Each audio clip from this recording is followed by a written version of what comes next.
गौरी पुत्र गणेश भगवान की जय।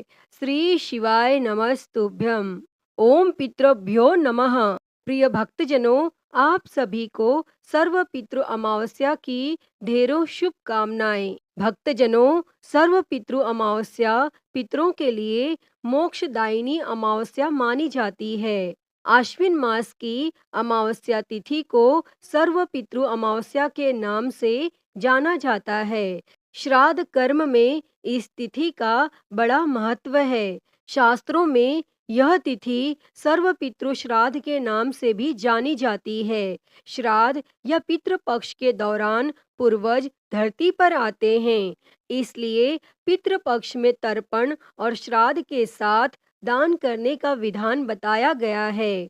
मान्यता है कि ऐसा करने से पितर प्रसन्न होते हैं और आशीर्वाद प्रदान करते हैं। और सर्व पितृ अमावस्या का दिन पितरों को विदा करने की अंतिम तिथि है। अगर कोई श्राद्ध तिथि में किसी कारण से श्राद्ध न कर पाया हो या फिर श्राद्ध की तिथि मालूम न हो तो सर्व पितृ श्राद्ध अमावस्या पर श्राद्ध किया जा सकता है। तो भक्तजनों, आज हम इस वीडियो में सर्व पितृ अमावस्या की बड़ी ही दुर्लभ कथाओं को सुनेंगे। तो आप सभी भक्तजन इन कथाओं को बड़ी ही श्रद्धा, ध्यान पूर्वक और प्रसन्न चित्त मन से पूरा अवश्य सुनिएगा। पौराणिक कथा के अनुसार देवताओं के पितृगण अग्निश्वात, जो सोमपथ लोक में निवास करते हैं, उनकी मानसी कन्या अच्छोदा नाम की एक नदी के रूप में अवस्थित हुई। मत्स्य पुराण में अच्छोद सरोवर और अच्छोदा नदी का जिक्र मिलता है, जो कि कश्मीर में स्थित है। एक बार अच्छोदा ने 1000 वर्ष तक तपस्या की, जिससे प्रसन्न होकर देवताओं के पितृगण अग्निश्वात और महर्षि पद अपने अन्य पितृगण अमावसु के साथ अच्छोदा को वरदान देने के लिए आश्विन अमावस्या के दिन उपस्थित हुए। उन्होंने अच्छोदा से कहा कि हे पुत्री, हम सभी तुम्हारी तपस्या से अति प्रसन्न हैं, इसलिए जो चाहो वर मांग लो। लेकिन अच्छोदा ने अपने पितरों की तरफ ध्यान नहीं दिया और वह अति तेजस्वी पितृ अमावसु को अपलक निहारती रही। पितरों के बार बार कहने पर उसने कहा, हे भगवान, क्या आप मुझे सचमुच वरदान देना चाहते हैं? तब इस पर तेजस्वी पितृ अमावसु ने कहा, हे अच्छोदा, वरदान पर तुम्हारा अधिकार सिद्ध है, इसलिए निसंकोच कहो। तब अच्छोदा ने कहा, भगवान, यदि आप मुझे वरदान देना ही चाहते हैं तो मैं तत्क्षण आपके साथ रमण कर आनंद लेना चाहती हूँ। और तब अच्छोदा के इस तरह कहे जाने पर सभी पितृ क्रोधित हो गए। उन्होंने अच्छोदा को श्राप दिया कि वह पितृलोक से पतित होकर पृथ्वी लोक पर जाएगी। तब पितरों के इस तरह श्राप दिए जाने पर अच्छोदा पितरों के पैरों में गिरकर रोने लगी। तब इस पर पितरों को दया आ गई और उन्होंने कहा कि अच्छोदा, तुम पतित योनि में श्राप मिलने के कारण मत्स्य कन्या के रूप में जन्म लोगी। और पितरों ने आगे कहा कि भगवान ब्रह्मा के वंशज महर्षि पराशर तुम्हें पति के रूप में प्राप्त होंगे। तुम्हारे गर्भ से भगवान व्यास जन्म लेंगे। उसके उपरांत भी अन्य दिव्य वंशों में जन्म लेते हुए तुम श्राप मुक्त होकर पुनः पितृलोक में वापस आ जाओगी। तब पितरों के इस तरह कहे जाने पर अच्छोदा शांत हुई। अमावसु के ब्रह्मचर्य और धैर्य की सभी पितरों ने सराहना की। एवं वरदान दिया कि यह अमावस्या की तिथि अमावसु के नाम से जानी जाएगी और जो प्राणी किसी भी दिन श्राद्ध न कर पाए, वह केवल अमावस्या के दिन श्राद्ध तर्पण करके सभी बीते 14 दिनों का पुण्य प्राप्त करते हुए अपने पितरों को तृप्त कर सकते हैं। और तभी से प्रत्येक माह की अमावस्या तिथि को सर्वाधिक महत्व दिया जाता है। और यह तिथि सर्व पितृश्राद्ध के रूप में भी मनाई जाती है। और उसी पाप के प्रायश्चित हेतु कालांतर में यही अच्छोदा महर्षि पराशर की पत्नी एवं वेद व्यास की माता सत्यवती बनी थी। तत्पश्चात समुद्र के अंशभूत शांतनु की पत्नी हुई और 2 पुत्र चित्रांगद तथा विचित्र वीर्य को जन्म दिया था। इन्हीं के नाम से कलयुग में अष्टका श्राद्ध मनाया जाता है। प्रिय भक्तजनों, आइए अब सुनते हैं सभी मनोकामनाओं को पूरी करने वाली अगली कथा। एक राज्य में एक राजा और एक रानी रहते थे, जिनकी 4 संतानें थी, 2 लड़के और 2 लड़की। एक लड़की का नाम पूर्णिमा और दूसरी लड़की का नाम अमावस्या था। पूर्णिमा घर के कामों में निपुण थी और घर का पूरा काम करती थी और भगवान की पूजा अर्चना भी किया करती थी। इसके अतिरिक्त वह गौ माता की सेवा भी किया करती थी। और उसकी दूसरी बहन अमावस्या ना ही घर का कोई काम करती थी और ना ही भगवान की पूजा अर्चना करती थी और ना ही गौ माता की सेवा करती थी। पूर्णिमा सर्वगुण संपन्न थी, फिर भी राजा और रानी अपने दोनों बेटों तथा पुत्री अमावस्या को ही प्यार करते थे और वह पूर्णिमा से प्यार नहीं करते थे, उसके साथ भेदभाव करते थे। राजा के चारों पुत्र और पुत्री धीरे धीरे बड़े हो रहे थे।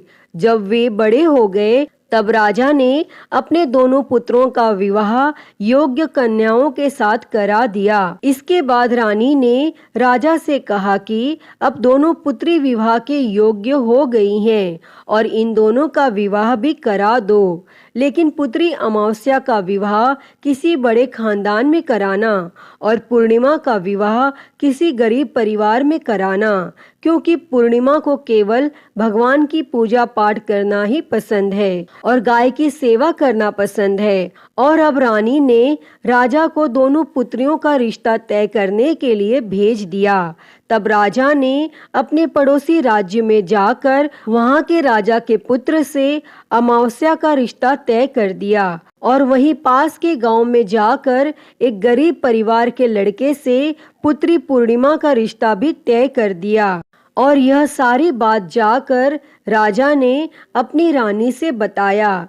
तो रानी यह सोचने लगी कि अब देखते हैं कि भगवान इसकी मदद कैसे करते हैं। यह बहुत ही पूजा पाठ करती है और भगवान में मगन रहती है। लेकिन पूर्णिमा का भाई और उसकी भाभी पूर्णिमा से बहुत प्यार करते हैं, क्योंकि पूर्णिमा उनके घर के कामों में उनका साथ देती है और कामों में उनका हाथ बटाती है।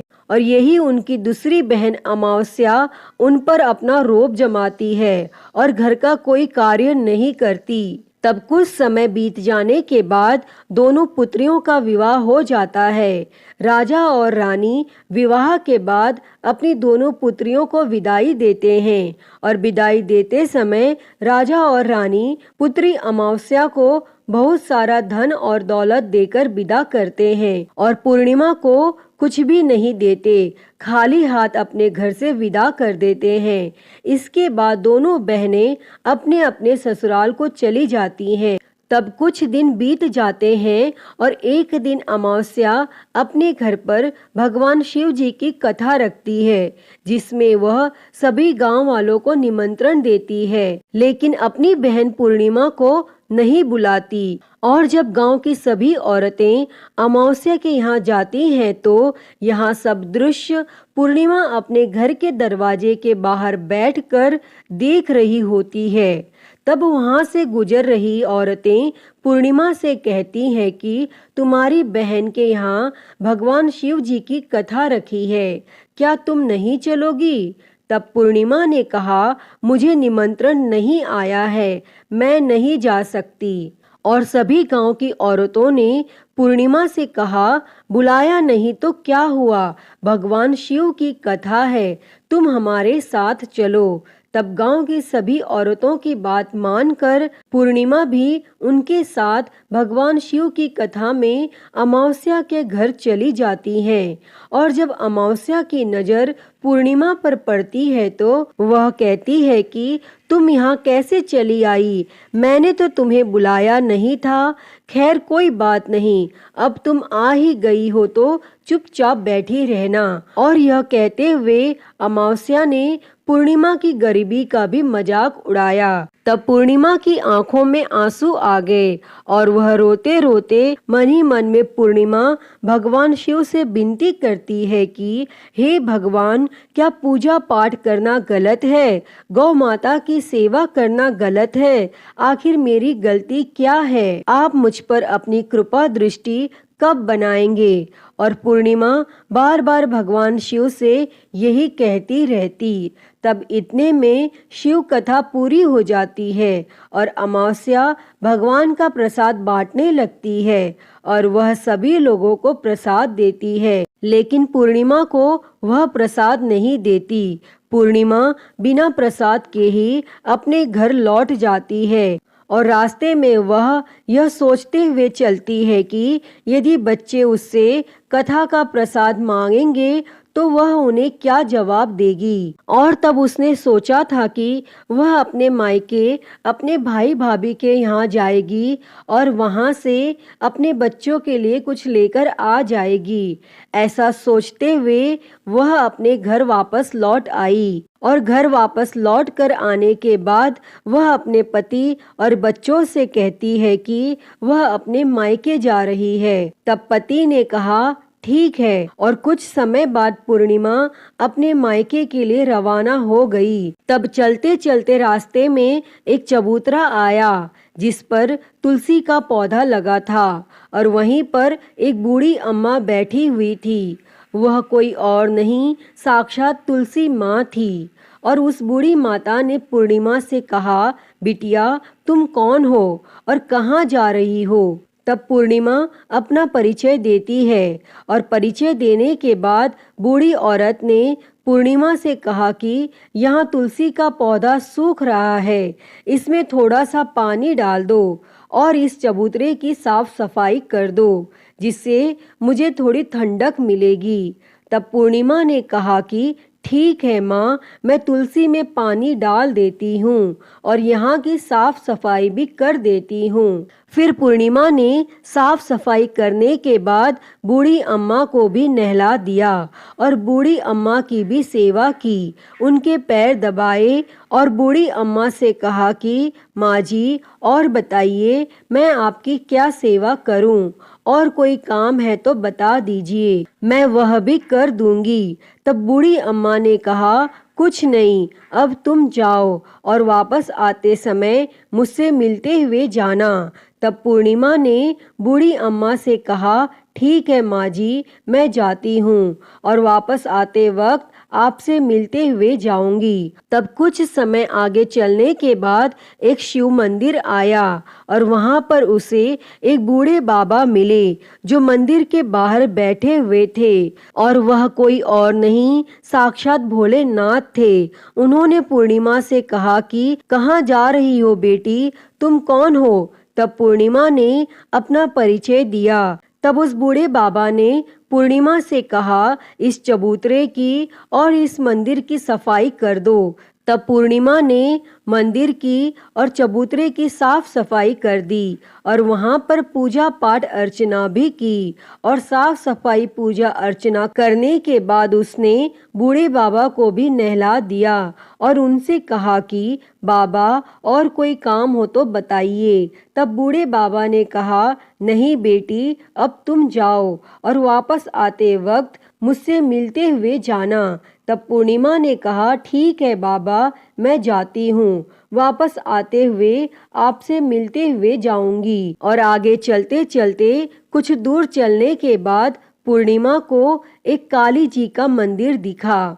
वहाँ भी एक बूढ़ी अम्मा चबूतरे पर बैठी हुई थी और उस बूढ़ी औरत ने भी पूर्णिमा से कहा कि बेटी तुम कौन हो, कहाँ जा रही हो? तब पूर्णिमा ने उस बूढ़ी औरत को भी अपना परिचय दिया और बूढ़ी औरत ने पूर्णिमा से कहा कि यहाँ पर सभी पूजा पाठ करने के लिए आते हैं, लेकिन मंदिर की साफ सफाई करने के लिए कोई नहीं आता। इसीलिए तुम मंदिर की और चबूतरे की साफ सफाई कर दो। तब पूर्णिमा ने कहा, ठीक है माताजी। और पूर्णिमा मंदिर की और चबूतरे की साफ सफाई कर देती है और पूजा पाठ भी करती है और माता जी का श्रृंगार भी कर देती है और उस बूढ़ी अम्मा को भी नहला देती है और बूढ़ी अम्मा के पैर भी दबाती है और कहती है कि सभी काम हो गया माँ जी, और कोई काम हो तो बताइए।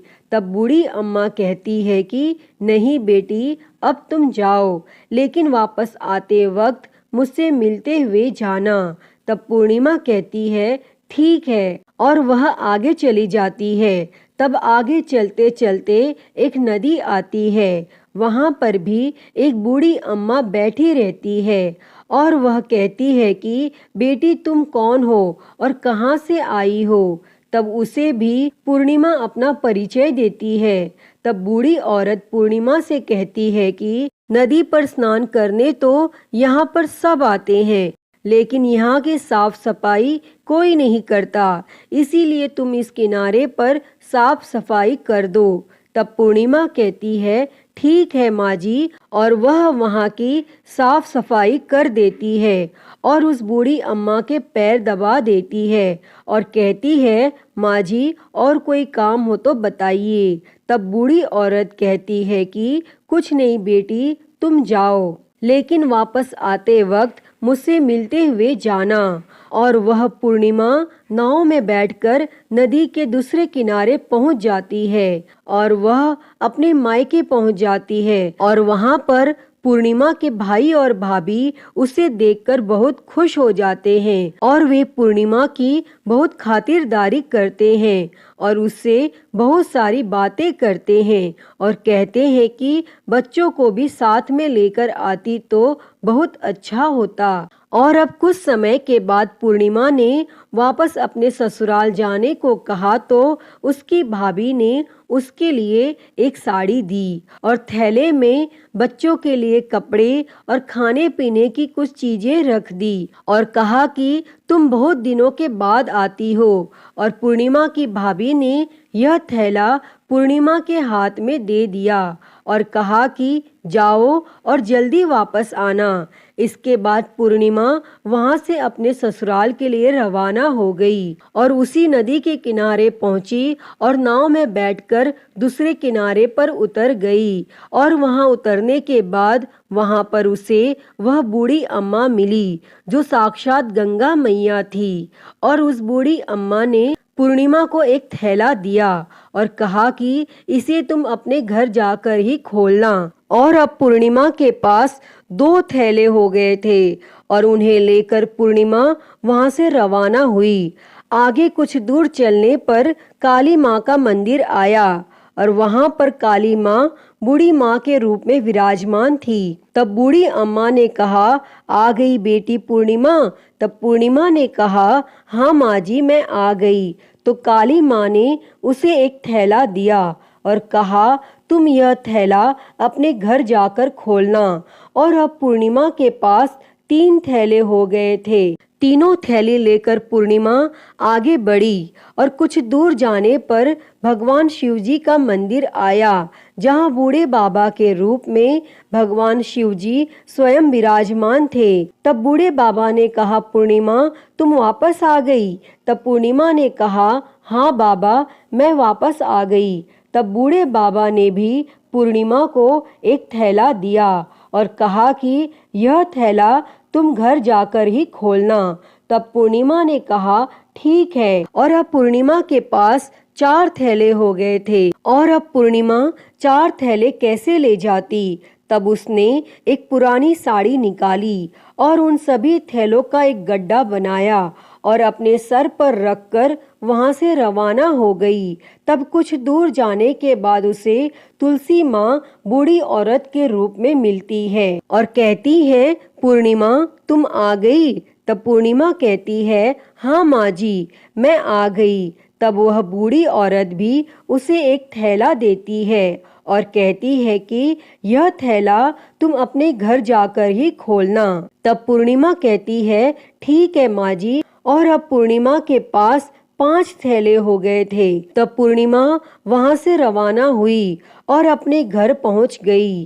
तब पूर्णिमा ने सारा सामान नीचे रखा और सबसे पहले अपने मायके का थैला खोलकर देखने लगी तो उसमें बच्चों के लिए अच्छे अच्छे कपड़े और खाने पीने की चीजें थी और उसमें कुछ गहने भी थे।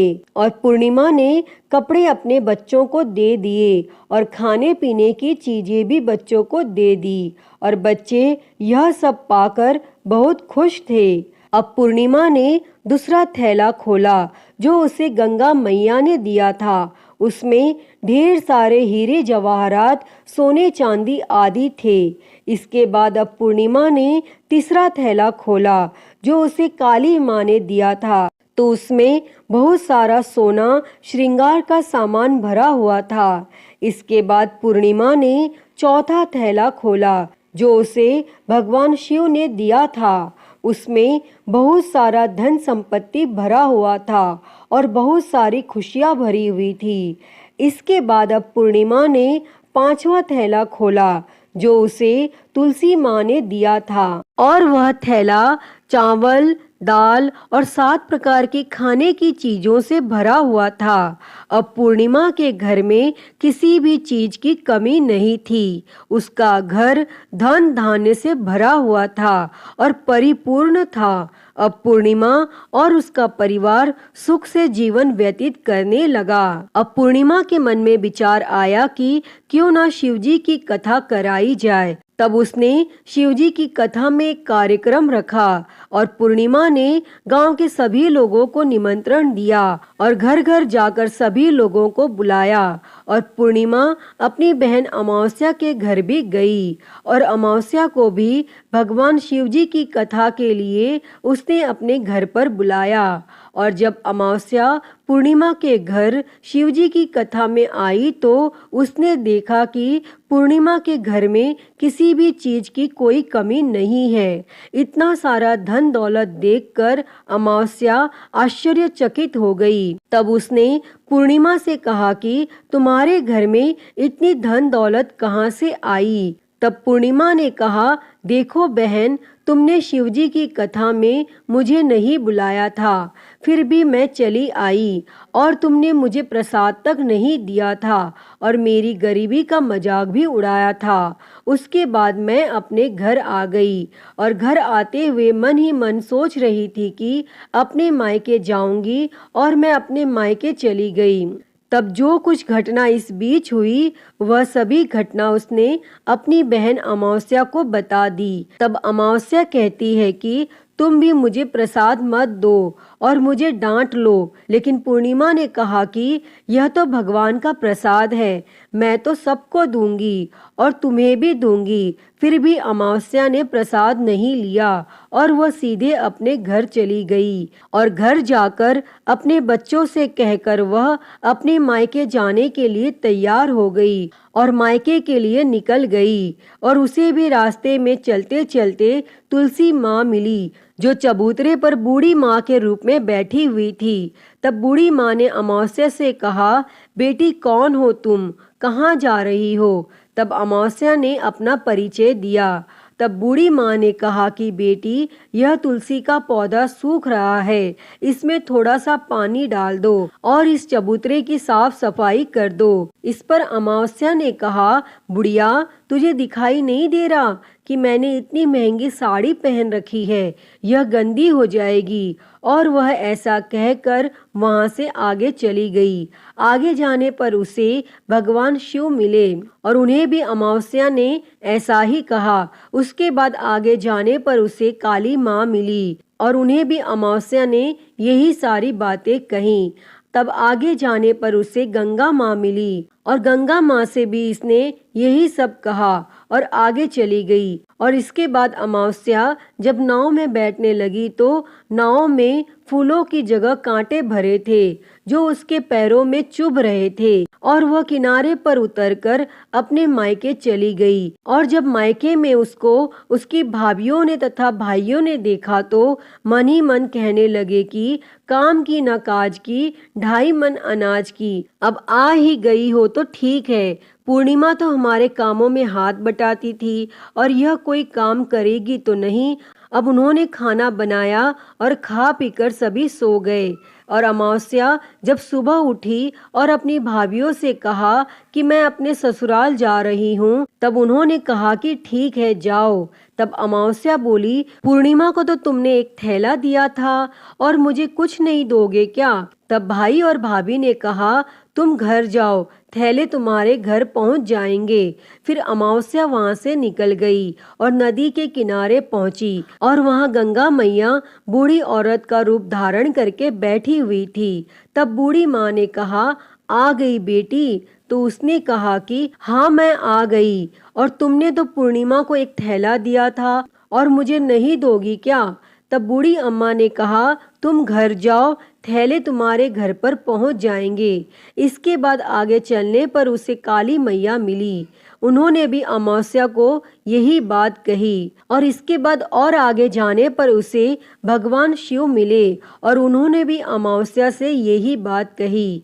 तब थोड़ी और आगे जाने पर उसे तुलसी माँ मिली और तुलसी माता ने भी अमावस्या से यही कहा कि तुम घर जाओ, थैले तुम्हारे घर पहुंच जाएंगे। तब अमावस्या अपने घर पहुंच गई और आंगन में देखा तो वहां पर 5 थैले पड़े हुए थे। तब अमावस्या ने मन ही मन सोचा कि अब तो मेरे पास बहुत सारी धन और दौलत आ जाएगी। और जल्दी जल्दी उसने सभी थैलों को खोला। किसी में मिट्टी थी तो किसी में पत्थर, किसी में कंकर और किसी में कोयला। और उसके मायके से भी कुछ नहीं मिला था। इन थैलों में कुछ भी नहीं था। तब अमावस्या दौड़ती हुई पूर्णिमा के घर गई और कहती है कि तुम्हें तो इतना सब कुछ मिला, मुझे तो कुछ नहीं मिला, आखिर क्यों? तो पूर्णिमा कहती है कि जब मैं अपने मायके जाती हूँ तो अपनी भाभियों के साथ उनके कामों में हाथ बटाती हूँ, उनके साथ मिलकर काम करती हूँ, लेकिन तुम ऐसा कुछ नहीं करती, उनकी इज्जत भी नहीं करती, इसीलिए वह तुम्हें भला क्या देंगे। इसके बाद तुमने गंगा मैया को ठुकरा दिया और काली माँ को भी ठुकरा दिया और भगवान शिव को भी तुमने ठुकरा दिया, इसीलिए उन्होंने भी तुम्हें कुछ नहीं दिया। तब अमावस्या कहती है कि बहन, तुम मुझे माफ कर दो, मैंने तुम पर हमेशा अत्याचार किया है। मुझे कुछ नहीं मिला तो कोई बात नहीं, मैं भी भगवान की भक्ति करूंगी और सब कुछ प्राप्त कर लूंगी। मुझे इन सब चीजों का रहस्य बताओ। तो पूर्णिमा ने कहा कि तुम 3 सूत्र का ज्ञान ले लो और उसकी कथा करना। पहले सूत्र में दया मांगना, दूसरे सूत्र में कथा मांगना और तीसरे सूत्र में 108 बार ओम नमः शिवाय का जाप करना। बहन, भगवान ने यह सूत्र दिए हैं, इनको अपने हृदय में बसा लेना। मैंने भी यह 3 सूत्र अपने जीवन में अपनाए थे और सच्चे मन से भगवान की भक्ति पूजा पाठ की थी। फिर भगवान ने मुझे यह सब कुछ दिया है और तुम्हारे पास जो कुछ था वह भी सब खत्म हो गया। तब इसके बाद अमावस्या अपने घर गई और भगवान की पूजा पाठ करने लगी और भगवान शिव से माफी मांगी और गौ माता की सेवा भी की और दूसरों की मदद भी करने लगी। अतः हे भगवान भोलेनाथ जी, जिस प्रकार आपने पूर्णिमा पर अपनी कृपा दृष्टि बरसाई, वैसी ही कृपा दृष्टि इस कथा को कहते, सुनते और हुंकारा भरते सब पर बरसाना, सभी की गरीबी दूर करना और सबकी मनोकामना पूर्ण करना। तो सभी प्रेम से बोलिए, श्री उमापति महादेव की जय। हर हर महादेव। प्रिय भक्तजनों, तो मैं उम्मीद करती हूँ कि आपको यह कथा पसंद आई होगी और अगर वीडियो अच्छी लगी हो तो इसे लाइक करें, ज़्यादा से ज़्यादा शेयर करें और कमेंट में हर हर महादेव लिखना ना भूलें और हरिहर भक्ति चैनल को सब्सक्राइब कर नोटिफिकेशन बेल को ज़रूर ऑन कर लें। हर हर महादेव। धन्यवाद।